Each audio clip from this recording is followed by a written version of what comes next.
तो अब हम लोग क्या करेंगे, सेक्शन नंबर 128 से लेके सेक्शन नंबर 132 तक का एक फटाफट रिवीजन करेंगे, ठीक है। सबसे पहले आता है सेक्शन नंबर 128। सेक्शन नंबर 128 क्या बोलता है बच्चों? सेक्शन नंबर 128 बोलता है कि हर एक कंपनी को क्या बनाना है, हर एक कंपनी को तीन बातें बनानी पड़ेगी। मतलब सर क्या बनाना पड़ेगा? एक्चुअली आपको बनाना पड़ेगा आपका बुक्स ऑफ अकाउंट, ठीक है, आपको बनाना पड़ेगा बुक्स एंड पेपर, और आपको बनाने पड़ेंगे financial statement. Sir books of account में क्या आता है? बुक्स ऑफ अकाउंट के अंदर बेसिक सी बातें आती है, क्या पैसा आवत जावत, मतलब मनी रिसीव मनी स्पेंड। इसके अलावा आपका सेल परचेज का रिकॉर्ड, या फिर आपकी एसेट और लायबिलिटी का रिकॉर्ड, और अगर आपकी कंपनी को कॉस्ट अंडर सेक्शन 148 एप्लीकेबल होगा तो आइटम ऑफ कॉस्ट, ये सारी चीजें आती है आपके बुक्स ऑफ अकाउंट के अंदर, ठीक है। फाइनेंशियल स्टेटमेंट में क्या आता है? फाइनेंशियल स्टेटमेंट में आता है आप बैलेंस शीट। इसके अलावा पीछे आ जाओ एक step, profit and loss account. लेकिन अगर उसकी कंपनी सेक्शन 8 कंपनी होगी तो इनकम एंड एक्सपेंडिचर स्टेटमेंट बराबर। इसके अलावा चेंज इन द इक्विटी और expenditure statement forming part of accounts, ये सारी चीजें आएगी। इसके अलावा cash flow statement accounting standard 3 के हिसाब से। बट कैश फ्लो स्टेटमेंट जो है is not applicable to 4 types of company. कौन सी है वो 4 types of company? Dormant company, small company, OPC and company जो स्टार्टअप है, ठीक है। तो ये बातें हो गई, ये हर एक कंपनी को बनाना है। कब बनाना है? For every year. समझ में आ रहा है? ये तो होल ईयर बनाना है, और फाइनेंशियल स्टेटमेंट में जो बैलेंस शीट है वो कब बनाना है? At the end of the year बनाना है, ठीक है। अब क्वेश्चन आता है, हम लोग कवर कर रहे हैं सेक्शन नंबर 128। सेक्शन नंबर 128 क्या बोलता है, सुनो, कि आपका बुक्स ऑफ अकाउंट कैसा होना चाहिए। तो बोले बुक्स ऑफ अकाउंट फेयर होना चाहिए, ट्रू होना चाहिए। किसके बारे में? The affairs of the company. वो एक्रूअल बेसिस पे बनाओ और डबल एंट्री सिस्टम के हिसाब से बनाओ। नेक्स्ट पॉइंट क्या बोला है? नेक्स्ट पॉइंट बोला है कि सर मेरे बुक्स ऑफ अकाउंट को मैं कहाँ पे रखूँ? तो बोले रजिस्टर ऑफिस में रखो। लेकिन अगर रजिस्टर ऑफिस के अलावा कहीं पे रखना चाहते हो तो रख सकते हैं, बिल्कुल। आपको बोर्ड रेजोल्यूशन पास करना पड़ेगा, और आप कहीं पे भी रखो लेकिन इंडिया में ही रखना पड़ेगा, और एक फॉर्म एओसी 4 फाइल करना पड़ेगा आरओसी को विद इन 7 डेज, और बताना पड़ेगा हमारे हमने कहाँ पे शिफ्ट किया है। सर बुक्स ऑफ अकाउंट हम लोग फिजिकली भी रख सकते हैं, इलेक्ट्रॉनिक माध्यम से भी रख सकते हैं। अगर आप इलेक्ट्रॉनिक माध्यम से रखने की कोशिश कर रहे हो तो कुछ फीचर आपको याद रखने पड़ेंगे। क्या? रूल 3 बोलता है जो भी आप रख रहे हो that must be accessible in India 24/7 और for an number of years. 1 अप्रैल 2023 के बाद में क्या बोला है, कोई भी अगर आप अकाउंटिंग सॉफ्टवेयर यूज कर रहे हो तो उसमें फीचर होना चाहिए audit train and edit log का। मतलब अगर आपने कुछ एंट्री का हेरा फेरी किया तो बता देगा किस दिन किया, कितने बजे किया, ठीक है। और वो जो फंक्शन है डिसेबल नहीं होना चाहिए। आपने उसी फॉर्मेट में मतलब कंप्लीट इंफॉर्मेशन रखना है, अनअल्टर रखना है, और जैसे ओरिजिनली जनरेट हुआ था वैसे ही रखना है। अगर ब्रांच का कोई आपके पास डिटेल आ रहा है तो जैसे रिसीव हुआ था वैसे ही रखना है, उसको भी चेंज नहीं करना है। और इसके अलावा क्या बोला है, जो आपका सिस्टम है उसके अंदर जो डेटा डेटा है वो लीजिबल फॉर्म में डिस्प्ले होना चाहिए, ठीक है। बाइनरी सिस्टम में लिखा वाला है नहीं चलेगा। लास्ट वाला बात, आपका सिस्टम प्रॉपर होना चाहिए जिसके अंदर आप डेटा क्या कर सकते हो, स्टोर कर सकते हो, रिट्राइव कर सकते हो, या किसी को डिस्प्ले कर सकते हो, उसका प्रिंट आउट भी दे सकते हो। लेकिन जो इलेक्ट्रॉनिकली आप डेटा मेंटेन कर रहे हो इसका बैकअप रहता लेते रहना। कैसे? समय समय पे। और कहाँ पे लेना? The server physically located in India. अब company at the end of the year क्या एक फॉर्म फाइल करती है, बराबर। एओसी फॉर फाइनेंशियल स्टेटमेंट हर साल करती है। तो उसके अंदर आप अपनी सर्विस प्रोवाइडर की सारी डिटेल दोगे, मतलब उसका नाम, उसका आईपी एड्रेस, उसका लोकेशन, और जिस क्लाउड पे आपने अपने इन्फॉर्मेशन को रखा है वो क्लाउड का एड्रेस भी आपको देना पड़ेगा। सॉर्टेड। इसके अलावा क्या बोला है, क्या हम लोग ब्रांच के बुक्स ऑफ अकाउंट भी हमारे रजिस्टर ऑफिस पे रखेंगे? तो बोले सुनो, आपका जो ब्रांच है ना उनके लिए दो कंडीशन है, कि आप अपने खुद के books of account properly maintain करो अपने ब्रांच में। और सेकंड पॉइंट क्या बोला है, एक समरी आप पीरियोडिकली कहाँ पे भेजो, आपके रजिस्टर ऑफिस या जहाँ पे भी हमने हमारा बुक्स ऑफ अकाउंट रखे वहाँ पे भेजा करो। अगर आपका ब्रांच इंडिया में है तो आपको पीरियोडिकली बोला है लेकिन पीरियड डिफाइन नहीं किया है। लेकिन अगर ब्रांच आउटसाइड इंडिया है तो पीरियोडिकली का मतलब होता है क्वार्टरली, ठीक है। ये हो गया सेकंड पॉइंट। थर्ड पॉइंट क्या बोलता है कि क्या डायरेक्टर अपने बुक्स ऑफ अकाउंट का इंस्पेक्शन ले सकता है? बिल्कुल ले सकता है। लेकिन अगर आपकी डिटेल्स रजिस्टर ऑफिस में मेंटेन है या एनी अदर प्लेस पे तो उस प्लेस पे जाके उसको लेना पड़ेगा। और दूसरा कब? बिजनेस आवर्स के बीच में। सर क्या कोई रिटर्न हमारी डिटेल जो outside India books of account maintain किया उसके वो ले सकता है इंस्पेक्शन? बोले आप देखो, वहां से आपको ब्रांच ऑफिस से आपको पीरियोडिक रिटर्न आ रहा है ना, हाँ उसका रिटर्न आप डायरेक्टर खुद भी जाके चेक कर सकते हो, समरी रिटर्न, या फिर आप अपने एजेंट को भी बोल सकते हो इंस्पेक्ट करने के लिए। लेकिन आपको उसके अलावा कोई अदर इंफॉर्मेशन चाहिए which is not given in the return, तो डायरेक्टर आपको पर्सनली डिमांड करना पड़ेगा और कंपनी आपको नेक्स्ट 15 डेज में फर्निश करेगी। आप अपने एजेंट के थ्रू डिमांड नहीं कर सकते, और उसका इंस्पेक्शन भी आप खुद लोगे। ठीक है। नेक्स्ट पॉइंट आता है, होल्डिंग कंपनी का डायरेक्टर क्या सब्सिडरी कंपनी के बुक्स ऑफ अकाउंट को चेक कर सकता है? कर सकता है, लेकिन आपको इसके लिए पास करके लेना पड़ेगा बोर्ड रिजोल्यूशन, बराबर अथॉरिटी लेना पड़ेगा होल्डिंग कंपनी के बाकी के डायरेक्टर की तरफ से। सेक्शन 128 सबसेक्शन 4 क्या बोलता है कि जब हम लोग क्या कर रहे हैं, इंस्पेक्शन लेने के लिए जा रहे हैं, तो उसके जो ऑफिसर एम्प्लॉय उन्होंने हम लोगों को क्या देना चाहिए, प्रॉपर असिस्टेंस देना चाहिए। और लास्ट वाला सेक्शन क्या बोलता है कि जो बुक्स ऑफ अकाउंट और रिलीवेंट डॉक्यूमेंट आप कितने साल के लिए प्रिजर्व करोगे, कम से कम 8 साल के लिए करना पड़ेगा प्रीसीडिंग 8 फाइनेंशियल ईयर। लेकिन सर मेरा कंपनी बनकर ही 4 साल हुआ, तो फिर रिमेनिंग जितने भी पीरियड है उससे कम उतना पूरा। सर मेरी कंपनी के ऊपर इन्वेस्टिगेशन ऑर्डर किया था और सेंट्रल गवर्नमेंट ने मुझे बोला था कि तू तेरे 20 साल तक के फाइनेंशियल स्टेटमेंट मेंटेन कर, तो फिर उतने समय के लिए करना पड़ेगा। That's it. Who are the person responsible for maintaining books of account, बराबर। तो बोले MD, whole time director in charge of finance, इसके अलावा सीएफओ, क्योंकि ये financial chief financial officer, any other person जिसको ऑथोराइज किया है, ठीक है। और नेक्स्ट पॉइंट क्या बोला, इनको फाइन लगेगा मिनिमम 50,000 से लेके 5 लाख तक का अगर कॉन्ट्रीब्यूशन हुआ तो। यहाँ पर कुछ बातें मैंने आपको घर पे होमवर्क बोल के दिया था कि ये वाली चीजें आपने फिल करना है, मैंने आपको समरी बना के दिया, ठीक है। नेक्स्ट पॉइंट आता है सेक्शन 129। सेक्शन 129 क्या बोलता है, कंपनी आपको फाइनेंशियल स्टेटमेंट बनाना पड़ेगा जो ट्रू एंड फेयर होगा, अकाउंटिंग स्टैंडर्ड को कंप्लाई कर रहा है और शेड्यूल 3 के हिसाब से उसका फॉर्मेट होना चाहिए। लेकिन 4 ऐसे लोग हैं जिनको शेड्यूल 3 का फॉर्मेट मेंटेन नहीं करना है। कौन सा? Banking company, insurance company, electricity company और स्पेशल एक्सपायरी वाली कंपनी। इसके अलावा इनको क्या बोला है कि अगर आपने अकाउंटिंग स्टैंडर्ड फॉलो नहीं किया, ठीक है, तो आपको 3 बातें बतानी पड़ेगी कि क्या डेविएशन है आपके बीच में और अकाउंटिंग स्टैंडर्ड के बीच में, क्या उन्होंने बोला होता आपने क्या किया, क्या रीजन है उसके पीछे का, और इसका इंपैक्ट क्या हुआ है आपकी फाइनेंशियल पोजीशन के ऊपर। नेक्स्ट पॉइंट क्या बोला है कि कंपनी जो आपने फाइनेंशियल स्टेटमेंट बनाया ये आपको एजीएम में लोगों के मेंबर के सामने रखना पड़ेगा। और अगर कंपनी आपकी सब्सिडरी और एसोसिएट और जॉइंट वेंचर कंपनी होगी, तो आपको फाइनेंशियल स्टेटमेंट, साथ ही साथ कंसोलिडेटेड फाइनेंशियल स्टेटमेंट और साथ ही साथ summarise statement of this consolidated financial statement AGM में रखना पड़ेगा। अब आगे सेंट्रल गवर्नमेंट के पास पावर है कि वो कंसोलिडेटेड फाइनेंशियल स्टेटमेंट के बारे में गाइडलाइन बना सकती है। तो उन्होंने 3 गाइडलाइन बनाई है। क्या? कि पहले तो आप अकाउंटिंग स्टैंडर्ड और कंसोलिडेटेड फाइनेंशियल स्टेटमेंट जो है वो अकाउंटिंग स्टैंडर्ड और शेड्यूल 3 के फॉर्मेट में होना चाहिए। दूसरा बात, जिस कंपनी को अकाउंटिंग स्टैंडर्ड के हिसाब से कंसोलिडेटेड फाइनेंशियल स्टेटमेंट नहीं बनाना है, फिर भी उनको शेड्यूल 3 के हिसाब से तो कंसोलिडेटेड फाइनेंशियल स्टेटमेंट बनाना पड़ेगा। और लास्ट वाला बात क्या बोला है, एग्जम्पशन दिया है। क्या? अगर मानो दिस अ होल्डिंग कंपनी, उसके नीचे सब्सिडरी और उसके नीचे और भी सब्सिडरी है, तो ये सब्सिडरी कंपनी को एग्जम्पशन मिल सकता है कंसोलिडेटेड फाइनेंशियल स्टेटमेंट बनाने से। 3 कंडीशन। क्या? पहली बात, ये होल्डिंग कंपनी आपके अंदर 51% शेयर लिए ना, तो रिमेनिंग जो मेंबर है उनकी कंसेंट लो कि मैं कंसोलिडेटेड फाइनेंशियल स्टेटमेंट नहीं बना रही हूँ। तो इसका मतलब you are a subsidiary of any other company and have taken the consent from other member, ठीक है। सेकंड चीज, आप जो हो वो लिस्टेड नहीं हो, ना ही आप इंटेंड टू गेट लिस्टेड हो, इसका मतलब आप अनलिस्टेड हो और not intend to get list. और तीसरा बात क्या है, जो आपकी सब्सिडरी है उसका कंसोलिडेटेड फाइनेंशियल स्टेटमेंट आपकी होल्डिंग कंपनी ने बनाया। So the ultimate holding company prepare the consolidated financial statement. तो इस वाली कंपनी को बनाने की जरूरत नहीं है, दरकार नहीं है। समझ में आया? नेक्स्ट पॉइंट क्या बोलता है, सेक्शन 129 सबसेक्शन 4 कि जो provision of companies act financial statement के लिए एप्लीकेबल है, same provision consolidated financial statement के लिए भी एप्लीकेबल होंगे। आगे बढ़ते हैं हम लोग। ये ऑलरेडी कवर कर लिया मैंने 120 की डेविएशन होगा तो 3 बातें लिखनी पड़ेगी। तीसरा बात, सेंट्रल गवर्नमेंट के पास पावर है कि वो किसी कंपनी को सुओ मोटो एग्जाम कर सकती है from the provision of section 129, या फिर कोई कंपनी उसको एप्लीकेशन करती है तो उसको भी एग्जाम कर सकती है from the provision of section 129।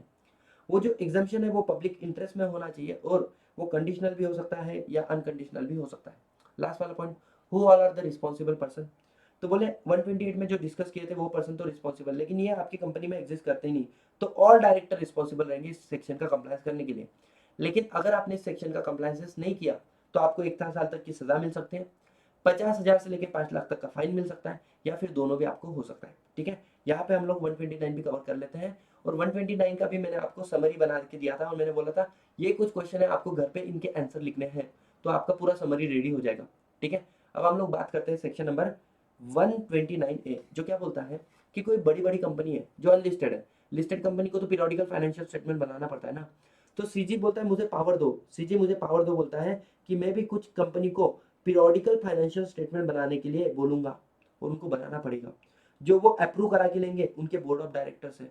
और उसका ऑडिट होगा क्या सर? बोले देखो, एक तो चाहे तो हम डिसाइड करेंगे उसको कंप्लीट ऑडिट करना, चाहे तो हम बोलेंगे ऑडिट मत कर, लिमिटेड रिव्यू कर ले, मतलब ऑडिटर के पास से लिमिटेड ऊपरा ऊपरी देख के ले ले, ठीक है। और जो भी फाइनल कॉपी रहेगा वो तू आरओसी को विद इन 30 डे फाइल करेगा, ठीक है। बट ये पावर तो सीजी को मिली है, लेकिन सीजी ने इसको एक्सरसाइज नहीं किया हुआ है। आगे बढ़ते हैं हम लोग। सेक्शन 131 और सेक्शन 130 और 131 क्या बोलता है? सेक्शन 131 और 130 बोलता है reopening and recasting of books of account. Books of account को ओपन करना, रिकास्ट करना मतलब पुराना डिलीट करना, न्यू बनाना। और ये बोलता है 131 voluntary revision of financial statement and board report, ठीक है। ग्राउंड समझना, मानो कंपनी ने जो बुक्स ऑफ अकाउंट बनाए वो फ्रॉडुलेंट नेचर के है, ये पता चलता है, या कंपनी का मिसमैनेजमेंट है जिसके वजह से हम लोगों को डाउट आ रहा है कि उनके फाइनेंशियल स्टेटमेंट में भी घपला है, ठीक है। तो ऐसे केस में कुछ अथॉरिटी है, central government, income tax authority, SEBI, regulatory authority या एनी अदर पर्सन क्या करेगा? एनसीएलटी को एप्लीकेशन करेगा, बराबर, कि इनके अकाउंट रीओपन करो और रिकास्ट करो। और एनसीएलटी ये ऑर्डर पास करने के पहले क्या करेगा? और बाकी के सारे अथॉरिटी को नोटिस देगा और अपॉर्चुनिटी ऑफ रिप्रेजेंटेशन, आपको भी कुछ बोलना है तो बोलो बोलेगा, ठीक है। उसके बाद में एनसीएलटी जो भी ऑर्डर पास करेगा वो फाइनल रहेगा, बाइंडिंग रहेगा, और ये कंपल्सरी नेचर का ऑर्डर है, ठीक है। लास्ट में क्या बोला है? कितने साल तक के पुराने से पुराने बुक्स ऑफ अकाउंट आप क्या कर सकते हो? रीओपन रिकास्ट कर सकते हो। बोले कितने साल के लिए प्रिजर्व करते हैं? 8 साल ना, तो बोले 8 साल के। और सीजी ने इन्वेस्टिगेशन ऑर्डर दिया है ज्यादा लॉन्गर पीरियड का रखने का, तो वो उतने पीरियड का, ठीक है। रिवीजन क्या होता है कि आपने फाइनेंशियल स्टेटमेंट बनाया, आपने बोर्ड रिपोर्ट बनाया, आपने उसको फाइल कर दिया, किसको? आरओसी को। और बाद में आपको पता चलता है कि फाइनेंशियल स्टेटमेंट तो सेक्शन 129 के हिसाब से नहीं है। और मैंने इसको प्रैक्टिकल एग्जांपल देके बताया था मेरे वाले केस का, कि मेरे से क्या गलती हुआ था और हमने कैसे उस चीज को सुधारा। और बोर्ड रिपोर्ट आपने बनाया, लेकिन जो बोर्ड रिपोर्ट आपने बनाया है, आपका जो बोर्ड रिपोर्ट है, वो बोर्ड रिपोर्ट कैसा है? एज पर सेक्शन 134 नहीं है। तो यहाँ पे खुद कंपनी के जो बोर्ड ऑफ डायरेक्टर है वो अप्लाई करेंगे किसको? एनसीएलटी को। किस चीज के लिए? हमको रिवाइज करने दो हमारा फाइनेंशियल स्टेटमेंट या बोर्ड रिपोर्ट। अच्छा, क्वेश्चन आता है, ये वॉलेंटरी एक्ट है, कंपलसरी नहीं है। आप कितने से कितने साल पुराना कर सकते हो? बोले 3 साल पुराने तक जाके कर सकते हैं। जब भी ये ऑर्डर पास करने के पहले इनकम टैक्स ऑफिसर और अदर ऑफिसर को एनसीएलटी क्या देगा? नोटिस, और उनको भी चांस देगा रिप्रेजेंटेशन करने का। और लास्ट में क्या बोला हुआ है कि सर आप मैक्सिमम किसी साल का, मतलब 2018-19 का मैं क्या कर रहा हूँ? रिवाइज कर रहा हूँ, तो बोले एक से ज्यादा बार नहीं कर सकते हो फाइनेंशियल बोर्ड स्टेटमेंट और बोर्ड रिपोर्ट। और एक साल में, एक फाइनेंशियल ईयर में एक से ज्यादा बार अप्लाई नहीं कर सकते हो, ठीक है, फॉर रिवीजन। और दूसरा बात क्या है कि जो भी जिस साल में आप रिवाइज कर रहे हो पिछले 3 साल का कोई भी फाइनेंशियल स्टेटमेंट, उस साल के बोर्ड रिपोर्ट में आपको बताना पड़ेगा रीजन क्यों आपने रिवाइज किया, ठीक है। यहाँ पे खत्म हो गया 131। अब बात आता है सर एनएफआरए के बारे में। एनएफआरए के पहले हम लोग बात कर लेंगे किसके बारे में? सेक्शन 133 जो बोलता है कि सेंट्रल गवर्नमेंट के पास पावर है, वो अकाउंटिंग स्टैंडर्ड इंप्लीमेंट करा सकता है, लेकिन अकाउंटिंग स्टैंडर्ड बनाएगा कौन? आईसीएआई। वो किसको देगा? एनएफआरए को। नेशनल क्या बोल सकते हैं, फाइनेंशियल रेगुलेटरी अथॉरिटी हमारे पास है ना। और उसके बाद में वो करेंगे एग्जामिनेशन, उनको सेटिस्फाई नहीं हुए तो वो वापस भेजेंगे इनसे आईसीआई के पास, फिर वो उनको रिवाइज करके देंगे, बराबर। दे में ask for the additional information. जब एनएफआरए पूरा सेटिस्फाई हो जाएगा उसके बाद में वो रिकमेंड करेगा सीजी को, सीजी उसको करेगा एग्जामिन और सीजी कर देगा नोटिफाई। यहाँ पे सेक्शन 133 खत्म हो गया। एनएफआरए का सेक्शन नंबर 133 क्या बोलता है सुनो। नकासा बोलकर अथॉरिटी हुआ करती थी पहले, है ना, उसको हटा के हमने लाया एनएफआरए। एनएफआरए का काम क्या है? एनएफआरए आने के बाद में सब लोगों की रूह कांप चुकी थी। क्यों?